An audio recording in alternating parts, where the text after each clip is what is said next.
కొన్ని కన్సల్టెన్సీ ఉంటాయి, Adecco, Randstad, Times partner time తోటే ఓవరాల్ ఒక 30-40 lakhs వరకు సేవ్ చేసుకున్న అప్పులు కట్టంగా వాళ్ళు ఏంటంటే మీకు ఫాస్ట్ రెస్పాన్స్ వస్తుంది. ఒకసారి మీరు వెళ్ళి ట్రై చేయండి. 15 days అయితే 1,500 వచ్చినాయి.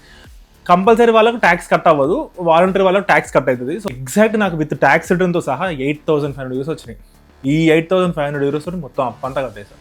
అక్కడ ఆల్మోస్ట్ మస్తు శాలరీ పే చేస్తారు. చదవాలి అంటే బ్యాటింగ్ వేయాలి, బట్ ఒక 1 week 2 weeks అనేది చదవాలి కొన్ని ఎగ్జామ్స్కి అయితే. సో మీకు కావాలంటే ఫుల్ టైం చేసుకోవచ్చు, పార్ట్ టైం చేసుకోవచ్చు. కాకపోతే ఒక్క డిసడ్వాంటేజ్ ఏంటంటే మనం ఉన్న సిటీకి దూరం ఉంటాయి. స్వేర్ నేను జర్మన్ లాంగ్వేజ్ నేర్చుకుంది అట్లా అబద్ధం చెప్పినావు, నువ్వు ఇంకోసారి మీ పార్ట్ టైం ఇవ్వను, అస్సలు పార్ట్ టైం జాబ్ ఇవ్వలేదు.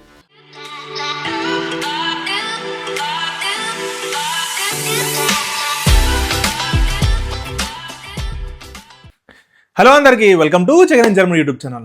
ఈ రోజు మన వీడియో ఏంటంటే నేను ఏ పార్ట్ టైం చేస్తా, ఎట్లా దొరకబట్టా అనేది ఒక చిన్న వీడియోలో చెప్తా. సో మీకు ఎవరికన్నా యూజ్ అవుతుంది, చాలా మంది యూజ్ అవుతుంది, ఎందుకంటే నేను ఎట్లా ఎత్తికినా అనేది కూడా చెప్తా. అండ్ మీరు ఇంతవరకు మన ఛానల్ సబ్స్క్రైబ్ చేసుకోండి, ఇప్పుడు సబ్స్క్రైబ్ చేసుకోండి అండ్ పక్కా లైక్ చేయండి. ఈ వీడియోకి ఒక 1000 likes టార్గెట్ పెట్టుకుందాం, ఎందుకంటే లైక్స్ వస్తే రీచ్ వస్తుంది అండ్ మనకు కూడా ఎక్కువ మోటివేషన్ వస్తుంది. సో మనం వీడియో స్టార్ట్ చేద్దాం. సో ఫస్ట్ వచ్చిన తర్వాత ఎవరికైనా కూడా ఫస్ట్ మనం ఇక్కడ సిటీ రీచ్ అయిన తర్వాత మనకు ఒక స్టాయర్ నెంబర్, ఒక సోషల్ పర్సెషన్ నెంబర్ వస్తుంది. అది వచ్చిన తర్వాత పార్ట్ టైం చేయొచ్చు. దాని తర్వాత మనం డిఫరెంట్ వెబ్సైట్స్ ఉంటాయి, ఇండీడ్, స్టెప్స్టోన్, లేకపోతే ఈబే క్లైనెన్సీగాను, లేకపోతే ఇక్కడ మనం ఫేస్బుక్ మార్కెట్ ప్లేస్, లేకపోతే మనం ఇక్కడ సూపర్ మార్కెట్స్లో వాళ్ళ వీళ్ళకి వెళ్ళి కూడా అడగచ్చు. ఫస్ట్ మనం వెళ్ళి అడగలేం కాబట్టి సో నేను ఆన్లైన్లో అప్లై చేసా. కొన్ని కన్సల్టెన్సీ ఉంటాయి, Adecco, Randstad, Times partner, Times something ఇట్లా కొన్ని కన్సల్టెన్సీ ఉంటాయి. వాటిని అప్రోచ్ అయితే వాళ్ళు ఏమన్నా వీళ్ళు ఒక థర్డ్ పార్టీ సర్వీస్ అన్నట్టు వీళ్ళు వేరే వాళ్ళకి ఇట్లా మనల్ని అమ్ముతారు, రోజు కూలి లెక్క మనల్ని అమ్ముతారు. So that's reality. So first వచ్చిన వెంటనే ఒక 2-3 months టైం పట్టింది నా సిటీ రిజిస్ట్రేషన్ అయిపో 2-3 months కాదు, ఆల్మోస్ట్ 5 months పట్టింది. అప్పుడు ఇంత లేకుండా ఎట్లా రిజిస్టర్ అవ్వాలి, ఎట్లా అపాయింట్మెంట్ తెచ్చుకోవాలి. ఇప్పుడు అంటే చాలామంది నా సొంతలు చాలామంది చెప్తున్నారు కాబట్టి ఈజీ అయిపోతుంది. సో నేను వచ్చిన తర్వాత ఒక 6 months తర్వాత నాకు ఇట్లా స్టాయర్ నెంబర్ 1 వచ్చినాయి. అప్పుడు ఫస్ట్ అమెజాన్లో నైట్ షిఫ్ట్ చేశాను. సో మినీ జాబ్ లెక్క అన్నట్టు. మినీ జాబ్ అంటే అప్పుడు 450 euros ఉంది, ఇప్పుడు 630 euros ఉంది. సో అది వారానికి ఒకటే రోజు నైట్ షిఫ్ట్. మామూలుగా అప్పుడు పే వచ్చేసి 12 euros ప్లస్ నైట్ షిఫ్ట్ చేసి 25% ఎక్స్ట్రా. సో అట్లా మినీ జాబ్ ఒక 2 months చేసా, ఒక 450 euros అట్లా అంతే. దాని తర్వాత సో మళ్ళీ ఖాళీగా ఉన్నాం, ఏం లేదు. దాని తర్వాత మళ్ళీ ఎవరో మా ఫ్రెండ్ వేరే వెళ్ళి వస్తుంటే మధ్యలో అరే ఇక్కడ పార్ట్ టైం ఉందిరా ఇట్లా బట్టల షాప్లో C&A అక్కడ మంచి రిక్వైర్మెంట్ ఉందంటే స్టూడెంట్స్, అప్పుడు స్టూడెంట్స్ అని ఉండే, ఇప్పుడు దాన్ని జాబ్ మెన్సా అన్నారు అనుకుంటా, మార్చిర్రు. అక్కడ ఉందంటే నేను వెంటనే అప్లై చేశాను. ఆన్లైన్లో అప్లై చేసిన వెంటనే అసలు రిప్లై ఇచ్చిర్రు, అది ద బెస్ట్ అని అంటూ రోజు 100 euros. అప్పుడే 2019లో అనుకుంటా, రోజు 100 euros ప్రతిరోజు పోయి వచ్చేది. ప్రతిరోజు అంటే ఆల్మోస్ట్ ఒక 15 days అయితే 1,500 euros వచ్చినాయి. అప్పుడు ఏంటంటే మనకి ఇంకొక రూల్ ఉంటుంది, 70-day రూల్ అని ఉంటుంది. అప్పుడు ఆ రూల్ ఉండే అంటే 70 days, ఫస్ట్ 70 daysలో మనం ట్యాక్స్ ఏం కట్ కాదన్నట్టు. సో మనం ఎంత ఇప్పుడు 8 hours చేసినాం అనుకో 12.5 euro అనుకుంటే 100 euros కదా, 100 euros అకౌంట్లో పడిపోతాయి.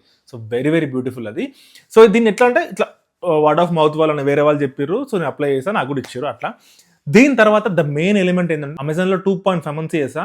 ఆల్మోస్ట్ మా ఇంటి నుంచి ఎస్ఎన్ బానాఫ్ అంటే మా ఇంటి నుంచి ఫస్ట్ బానాఫ్ పోవాలి, అక్కడ నుంచి వాళ్ళ బస్సు ఉంటుంది, బస్సులో వెళ్ళిపోవాలి రావాలి. జర్నీ ఆల్మోస్ట్ 4 hours పడుతుంది, ప్లస్ ఒక 9 hours షిఫ్ట్. ఇది ఒక 2.5 months చేసా.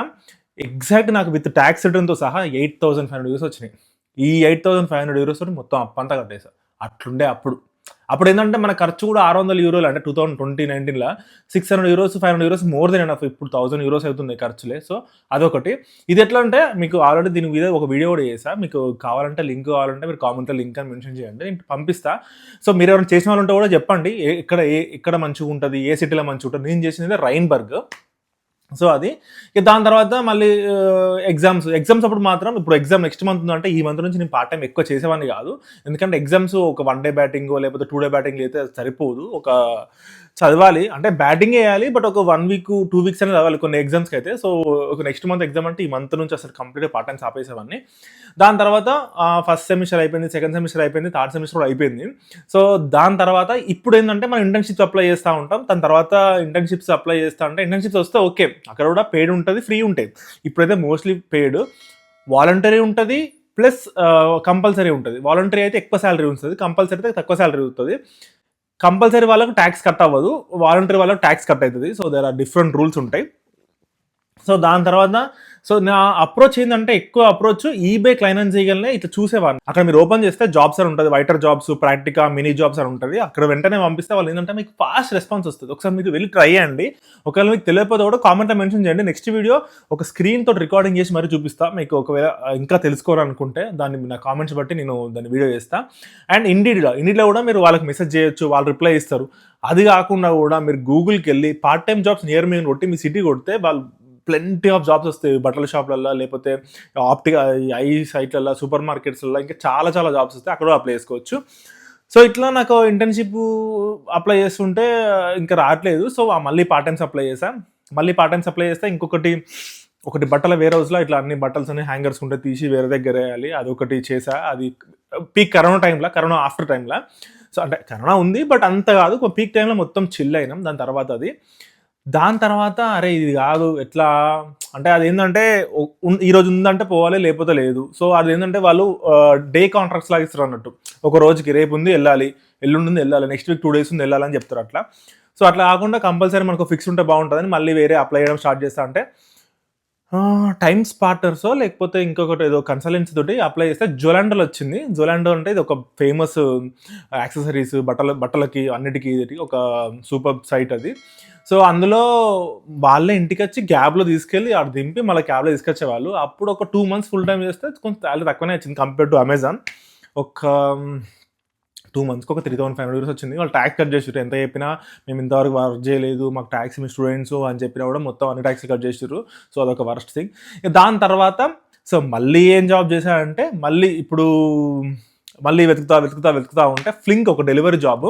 సో డెలివరీ జాబ్ ఎట్లా అంటే ఇట్లా నేను వెతుకుతా ఉన్నా ఇండిడ్లా, ఈబేలా, గూగుల్‌లో ఈ 3 వెతుకుతా ఉంటే ఫ్లింక్ అని ఇట్లా చూసా, అప్లై చేసా. వాళ్ళు వెంటనే మన టెక్స్ట్ మెసేజ్ చేశారు. సో ఇట్లా ఉంది వస్తారా అంటే వెళ్ళా. అప్పుడే అది కొత్తగా స్టార్ట్ అయింది ఫ్లింక్. సో దానికి నీకు ఇంట్రెస్ట్ ఉందా అంటే ఫస్ట్ డెలివరీ రైడర్ కింద delivery job, cycle battery operated cycles అవి.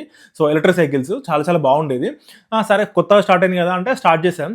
స్టార్ట్ చేసిన తర్వాత ఆల్మోస్ట్ ఫుల్ టైం అది. అప్పుడు ఏంటంటే నేను ఇంటర్న్‌షిప్స్ అయిపోయింది, అంటే వెతకడం అయిపోయింది, దొరకట్లేదు. సరే ఏం చేద్దాం అన్న గ్యాప్‌లో అది చేస్తా ఉన్నా. అదొక 3 months 4 months చేశాం. ఇదంతా సెమిస్టర్ బ్రేక్ మధ్యలో. ఇంకో క్వశ్చన్ అడగచ్చు మీరు ఇప్పుడు అవర్స్ కన్నా ఎక్కువ చేశారు. అప్పుడు 120 days కదా, దానికన్నా ఎక్కువ చేశారంటే నేనైతే కొన్ని ఎక్కువనే చేశా. బట్ ఏంటంటే దొరికితే మాత్రం అది అంత మంచిది కాదు. సో చేయకనే చెప్తా. పక్కా మీరు 120 days ఉండడం చూసుకోండి. మీరు మళ్ళీ ట్యాక్స్ క్లెయిమ్ చేసినప్పుడైనా లేకపోతే ఎవరైనా మీరు చూసినప్పుడైనా ఫైనాన్స్ అమ్మిన వాళ్ళు మేబీ ఇబ్బంది అయ్యే ఛాన్స్ ఉంటుంది. సో 120 days వరకు చేసుకోండి. ఇప్పుడు 140 days చేసుకోండి, ప్రాబ్లం లేదు. అంటే ఒక రోజు 3 చేసినా, ఒక రోజు 8 చేసినా, అంటే 3 చేసినా కూడా అది అవర్స్ చూసుకోండి, డేస్ పక్కగా లేదు. మొత్తం 140 into 8 hours అంతే, 11-20 hours ఏమవుతుంది అనుకుంటా. సో అది చూసుకోండి, అది లెక్క తప్పైతే నన్ను ఏమనద్దు. సో దాని తర్వాత ఫ్లింక్ అని చెప్పాయి కదా, ఆ ఫ్లింక్లో చాలా చాలా బాగుండే. ఫుల్ టైమ్ స్టార్ట్ చేసా, ఒక 2 weeks డెలివరీ చేసా. అక్కడ టిప్పులు కూడా వచ్చేది. దాని తర్వాత ఒక 2 weeks చేసిన తర్వాత అక్కడ ఉండే వేర్ హౌస్ మేనేజరు, సో నువ్వు అంటే ఇంకొక ఫ్లింక్ అంటే వేర్ హౌస్ పెడుతున్నారు. సో ఆ వేర్ హౌస్కి నువ్వు మేనేజర్ అంటే చూసుకుంటావా అంటే సో చూసుకుంటా అని చెప్పా. అక్కడ యాక్చువల్గా సూపర్ ఒక 3.5 months చేసా. 160 hours కాదు, 180 hours, 190 hours.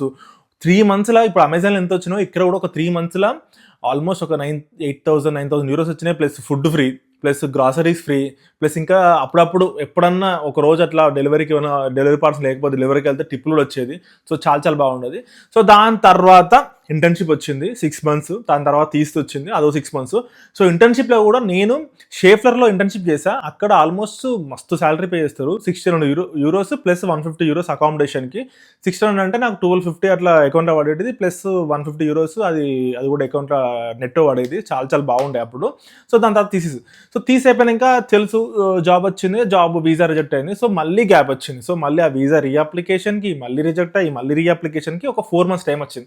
సో ఇప్పుడు ఏం చేయాలి? నాది అప్పుడు ఎగ్జాక్ట్ డేట్ చెప్పాలంటే 2020 August 30 రోజు అయిపోతే వీసా ముందే రిజెక్ట్ అయింది. సో 30 రోజు రిజెక్ట్ అయిపోతే September 1 నుంచి పార్ట్ టైం ఎత్తుకున్నా.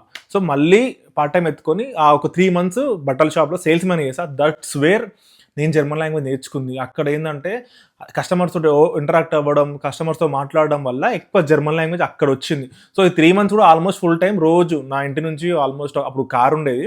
సో ఒక 5 kilometers అంతే. కొన్ని రోజులు ఉండే, తర్వాత ట్రైన్ కూడా ఉండేది, నడుచుకుంటూ కూడా పోవచ్చు. 5 కిలోమీటర్స్ అంటే కారు మామూలు నడితే ఒక 2.5 కిలోమీటర్స్ అట్లా ఉంటుంది, నడుచుకుంటూ పోయేది ఎందుకు ఆ బస్సుకు డబ్బులు బొక్క, అంటే కొంచెం ఫిజికల్ ఫిట్నెస్ ఉంటుంది అట్లా కూడా ఆలోచించుకొని అక్కడ ఒక 3 మంత్స్ చేసా. ఫుల్ లాంగ్వేజ్ అక్కడనే ఎక్కువ మాట్లాడడం, ఎక్కువ నేర్చుకోవడం, ఎక్కువ వినడం. సో అక్కడ నేర్చుకున్నా ఫుల్ టైం. సో చాలా చాలా బాగుండే. అది కూడా నేను ఎక్కడ ఎతికానంటే ఇండిడ్లే అనుకుంటా, ఇండిడ్లో ఒకటి ఎతికా. సో ఇండిడ్లో ఎతకడం వల్ల చాలా చాలా యూజ్ అయింది. సో 3 మంత్స్ అయిపోయిన తర్వాత నాకు స్టూడెంట్ వీసా అప్పటివరకు ఉండి అయిపోయింది. సో వాళ్ళు మేము తీసుకోము ఇక స్టూడెంట్ వీసా అయిపోతాయి అని. సో మళ్ళీ ఇంకొక 1 మంత్ ఉంది, ఓ డిసెంబర్ అనే మంత్ ఉంది. అక్కడ ఏం చేయాలి అర్థం కాక సో మళ్ళీ ఇట్లా ఆన్లైన్లో ఎత్తుకుతా అంటే ఇండిడ్లో ఎత్తుకుతా అంటే ఇండిడ్ కాదనుకుంటా ఇది. సో ఇది మేబీ గూగుల్ అనుకుంటా. గూగుల్లో ఎత్తుకుతా అంటే గూగుల్ కూడా కాదు. సో ఇది మేబీ ఈబే క్లైలెన్స్ అగైన్. సో పెట్రోల్ బంక్లో చేసా, పెట్రోల్ బంక్ నైట్ షిఫ్ట్ చేసా. అసలు దిస్ ఈజ్ ఒక్క మంత్ చేసా. Almost salary plus night shift bonus plus tips. అసలు పెట్రోల్ బంక్లో టిప్స్ ఇస్తే నాకు అప్పుడా తెలియదు. ఆల్మోస్ట్ ఒక 3,000 euros వచ్చినాయి. So which is like really pretty good amount. అంటే అది ఫుల్ టైంలో చేస్తే నేనేదో మీ అందరిని చేయమని చెప్పట్లేదు, బట్ నేను ఇట్లా వెతికి ఇట్లా చేసా అని చెప్తున్నా. అండ్ టు బి హానెస్ట్ ఇప్పుడు మనం ఉన్న సిటీలో కూడా చాలా చాలా జాబ్స్ ఉంటాయి, మనం వెళ్ళి అప్రోచ్ అవ్వడం. నేనైతే ఎప్పుడు బయటకు వెళ్ళి ఈ సూపర్ మార్కెట్లో లేకపోతే ఈ మెక్డీల్నో లేకపోతే బర్గర్ కింగ్లో అయితే ఎప్పుడు రెజ్యూమ్లు ఇవ్వలేదు, ఎందుకంటే మొత్తం ఆన్లైన్లో ఎత్తుకున్నా. సో అప్పుడే అంత మంచి ఉన్నట్టు ఇప్పుడు ఇంకెంత అడ్వాన్స్ అయితే మీరే ఊహించుకోవచ్చు. అండ్ మోర్ ఓవర్ నేను మెక్డీకి బర్గర్ కింగ్కి రెస్టారెంట్కి ఎందుకు ప్రిఫర్ చేయాలంటే రెస్టారెంట్లో కొంచెం ఎక్కువ వర్క్ ఉంటుంది. ఈ మెక్డీ బర్గర్ కింగ్ చేస్తే అసలు ఆ కిచెన్లో వేయాలంటే మొత్తం చేతులు అన్నీ కాలుతూ ఉంటాయి. చాలా చాలా అంత మంచిది కాదని నాకు అనిపించింది. అందుకని ఎప్పుడు అలా వేయలేదు. వేరే హౌస్లో ఫుల్ వేరే హౌస్లు ఉంటాయి, మీకు కావాలంటే ఫుల్ టైం చేసుకోవచ్చు, పార్ట్ టైం చేసుకోవచ్చు. కాకపోతే ఒక్క డిసడ్వాంటేజ్ ఏంటంటే మనం ఉన్న సిటీకి దూరం ఉంటాయి. 1 hour 1.5 hour 2 hours కూడా ట్రావెల్ చేయాల్సి వస్తుంది. అండ్ ఇంకొకటి మధ్యలో ఒకటి మిస్ అయినా, ఇంకొకటి అర్వాటో ఒకటి ఉంటుంది. అర్వాటోలో కూడా వేరే హౌస్లో అక్కడ కూడా అది కూడా సేమ్ జొలండా లాగానే అక్కడ కూడా కొన్ని రోజులు చేసా. నైట్ షిఫ్ట్ అంటే నైట్ షిఫ్ట్ చేసేది, డే షిఫ్ట్ చేసా. నైట్ షిఫ్ట్లో కూడా అది యాక్చువల్గా మా ఇంటి నుంచి ఒక 2.5 hours ఉండేది. 2.5 hours పోను రాను ప్లస్ నైట్ షిఫ్ట్ 9 నుంచి మార్నింగ్ 9 వరకు 12 hours ప్లస్ అంటే అక్కడ 2.5 hours అంటే 2.5 hours చెప్పా కదా, ప్లస్ దీనికి ఇంకొక 0.5 అంటే మొత్తం 6 hours of journey plus 10 hours shift. So ఇంట్లో 8 hours ఉండే, వచ్చేది వండుకునేది తినేది జస్ట్ ఒక 4-5 hours పండుకునేది మళ్ళీ వెళ్ళిపోయేది. సో అట్లా ఒక 1-2 months చేసి అక్కడ కూడా డబ్బులు వచ్చేది. బేసిక్గా అన్ని ఏది చేసినా మన పైసల కోసమే, ఎందుకంటే ఇక్కడ దాకా వచ్చి ఆ పైసలు సంపాదించాలని కలిసి అందరికీ ఉంటుంది. ఎందుకంటే మన ఇంట్లో అప్పులు తీసుకుని వస్తాం, అవి కట్టాలని కూడా ఉంటుంది. సో ఈ పార్ట్ టైం తోటే ఓవరాల్ ఒక 30-40 lakhs వరకు సేవ్ చేసుకున్నా అప్పులు కట్టంగా. ఎందుకంటే అప్పుడు అంత పార్ట్ టైం జాబ్లు ఉండే, ఖర్చులు తక్కువ ఉండేది. సో పీపుల్ కూడా తక్కువ ఉండేవాళ్ళు కాబట్టి ఎక్కువ ఆప్షన్స్ ఉండేది. So total overall period 3.5 years మాస్టర్స్లో నా అప్పు మొత్తం ఒక 10 to 12 lakhs. అది ప్లస్ ఈ సేవింగ్స్ అంటే ఆల్మోస్ట్ నా ఖర్చులు పోను, నా అప్పులు పోను. I save like almost 30 lakhs rupees అప్పుడు సేవ్ చేసాం. సేవ్ అంటే అదే ఇంటికి పంపిస్తే దగ్గర ఇల్లు కట్టుకోవడమో లేకపోతే ఏదన్నా సంథింగ్ అట్లా చేయడం జరిగింది. సో ఇప్పుడు కూడా మీకు నియర్ బై వెతుక్కోండి అండ్ సూపర్ మార్కెట్లో అడగండి. సూపర్ మార్కెట్లో కూడా కొన్ని చేసా, వెరీ లిటిల్. ఈ స్టూడెంట్స్ అని చెప్పా కదా, జాబ్ మెంట్సా దాంతో చేసా. సో అది కొన్ని రోజులు చేసా. అంటే ఎప్పుడన్నా ఇప్పుడు మనకు ఎగ్జామ్స్ అయిపోయినాయి వెంటనే కావాలన్నప్పుడు వాళ్ళు అప్లై చేస్తే వాళ్ళకి 1 day ఉంది, 2 day ఉంది, 3 day ఉంది అట్లా. అండ్ ఇంకొకటి చెప్పాల్సింది అంటే ఎక్కడ కూడా మనం తప్పు చేయొద్దు. తప్పంటే అబద్ధాలు చెప్పొద్దు. ఇప్పుడు 2 hours చేసి 4 hours చేసినా అని చెప్పడం, లేదా 8 hours చేసి 9 hours చేసినా అని చెప్పొద్దు. నేను ఒక దగ్గర ఇట్లే చేసా అంటే మర్చిపోయాను. నేను ఒకరోజు షిఫ్ట్కి వెళ్ళా, అదే ఈ జాబ్ మెన్సాకే స్టూడెంట్స్ జాబ్ మెన్సా షిఫ్ట్కి వెళ్ళా 9 to 2 shift, 9 to 4 shift. 9 to 2 వరకు చేసా. 2 తర్వాత నేను ఇట్లా నాకు హెడేక్ అని వచ్చేసా. కాకపోతే ఎవ్రీ మంత్ ఎండ్ తర్వాత మనం ఒక టైం షీట్ రాసి ఇవ్వాలి. 9 to 4 రాసా. సో అంటే అది నాకు తెలిసి జరగలేదు, తెలియక జరిగింది. అప్పుడు అసలు వాళ్ళు నువ్వు ఇట్లా అబద్ధం చెప్పినావు, నువ్వు ఇంకోసారి మీ పార్ట్ టైం ఇవ్వను, అస్సలు పార్ట్ టైం జాబ్ ఇవ్వలేదు. అసలు ఎన్నిసార్లు అంటే మా ఫ్రెండ్స్ అందరూ దానికి వెళ్తారు, వాళ్ళు దానివల్ల దానికి వెళ్తే ఏంటంటే ట్యాక్స్ కట్ కాకుండా డబ్బులు మొత్తం వచ్చేస్తాయి. సో ఎవ్రీడే వర్క్ కాబట్టి సో ఫుల్ వస్తాయి. సో మా ఫ్రెండ్స్ అందరికి పిలుస్తారు, అందరు వెళ్తూనే వెళ్ళట్లేదు. ఇంత వాళ్ళని బదిలాడుకున్నారు, ఇట్లా కాదురా ఇట్లా అని చెప్పినా వినరు. సో అట్లా చాలా జాగ్రత్తగా ఉండాలి. ఏదున్నా ట్రాన్స్పరెంట్గా ట్రస్ట్ గెయిన్ చేయాలి. సో ట్రాన్స్పరెంట్గా ఉండాలి. అస్సలు అబద్ధాలు, అస్సలు ఇప్పుడు లేట్ అయినా కూడా ఏదో అబద్ధాలు చెప్పడం అట్లా అస్సలు చేయకండి. సో ఒక్కసారి మిస్ అయినా అంటే బ్లాక్ లిస్ట్ పడిపోతాం, మళ్ళీ ఇక ఇంకోసారి పిలువరు. అది అస్సలు చేయకండి. ఐ హోప్ ఇది ఒక చిన్న వీడియో, ఏమేమి పార్ట్ టైమ్స్ చేసా. ఇంకా మీట్ ఫ్యాక్టరీలో ఒక రోజు చేసా. అంటే ఒక రోజు ఏం చేసామంటే నాకు అసలు చేయబుద్ధి కాలేదు. సో వాళ్ళు నాకు వద్దు మీ వర్క్ అని చెప్పి వచ్చేసా, డబ్బులు ఇచ్చిర్లే. సో అట్లా డిఫరెంట్ పార్ట్ టైమ్స్. ఒకసారి బేకరీలో చేసా, అంటే ఒక 2-3 days. ఇంకా చాలా ఉంటాయి జాబ్స్. ఇక మన ఇండియన్స్ అనుకున్నట్టు, అంటే ఇండియన్స్ అంటే ఇండియాలో ఉన్న మన చుట్టాలు వాళ్ళు అనుకుంటారు అబ్రాడ్కి వెళ్తే బాత్రూమ్లు అడగాలి, అబ్రాడ్కి వెళ్తే క్లీన్ చేయాలి. అలాంటి ఏ జాబ్స్ ఉండవు. క్లీనింగ్ జాబ్స్ అంటే కొన్ని ఎక్కడైనా రెస్టారెంట్లా క్లీనింగ్, అది కూడా బాత్రూమ్ క్లీనింగ్ అయితే ఉండవు. అంటే మనం ఎవ్వరు చేయరు. క్లీనింగ్ అంటే ఎక్కడ రెస్టారెంట్లో ఫ్లోర్లు క్లీనింగ్ అవన్నీ ఆబ్వియస్ అందరూ చేయాల్సిందే. అది మన రెగ్యులర్ పార్ట్. ఇప్పుడు వేరే రోజులో వర్క్ చేసినా కూడా అంత అయిపోయిన తర్వాత రోజు ఒకరు క్లీన్ చేయాలి. So that's a regular part, అందులో తప్పేం లేదు. సో అది మన వీడియో. ఐ హోప్ మీ అందరికి వీడియో నచ్చింది అనుకుంటున్నా. నచ్చితే please do like, share and subscribe to journey in Germany. మీకు ఏం డౌట్స్ ఉన్నాయి only about part time jobs plus ఎట్లా ఈ మనీ గురించి, ట్యాక్స్ గురించి, లేకపోతే ఈ 70 డే రూల్ గురించి మీకు ఏమైనా డౌట్స్ ఉంటే కింద కామెంట్లో మెన్షన్ చేయండి, నేను ఆన్సర్ చేస్తాను. So see you next video. Bye bye.